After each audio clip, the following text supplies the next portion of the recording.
This is the Kitchen Table War Story Series, ground zero for the legendary tales of the mineral space.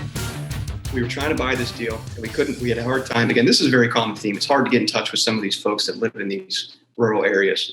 Finally, this lady had called me back, and she said, I'm interested in the deal. Stop by anytime this week. We're home, and we'll sign the papers. We'd like to do the deal. And this is like a Tuesday or something. So I called my land guy right away, and I said, hey, I just talked to Mrs. So-and-so. She said, stop by anytime this week. They want to do the deal. Can you run out there tomorrow?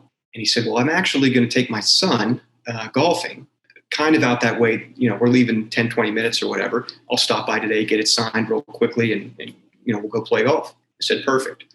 So I email him the paperwork. He gets in his car. He runs out there.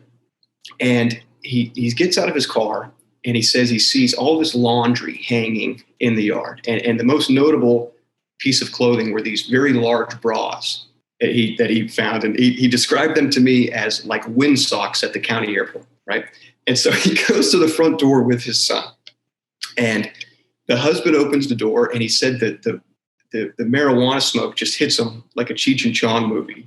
And he says to his son, you better go sit in the car. So the son goes back to the car. And so he goes in, and he introduced himself to the husband. He says, I know you just talked to Matt. Your wife said you want to do the deal. And he said, well, glad you came.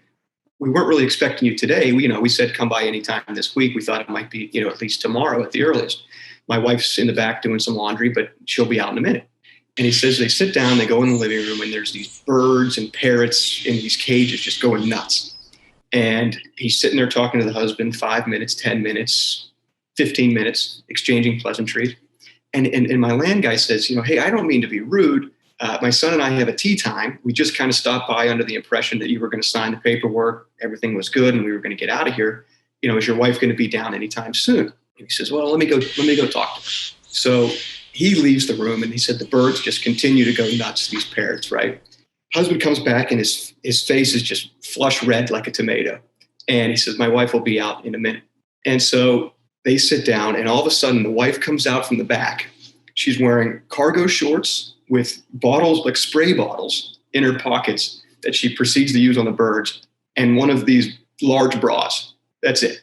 And Tim, this lady was not 30, 40, 50. And this lady's like 75, 80 years old, right? And so she comes out, and she's, very apologetic as she sprays the birds. I'm so sorry. I didn't expect you to come today. As you could see, it's laundry day. We thought you were coming tomorrow and all this. And he's just, mortified. But they sit down. He tries to play it cool. They sign the deal. And he says, we'll be back in a couple of weeks to bring a deed and a check, and we'll close this. And he asked her, he says, and again, Tuesday or Thursday, let's say it was Tuesday. He said, is every Tuesday laundry day? And she said, oh, yeah, every Tuesday. And he says, okay, I'll be back in 2 weeks on Wednesday.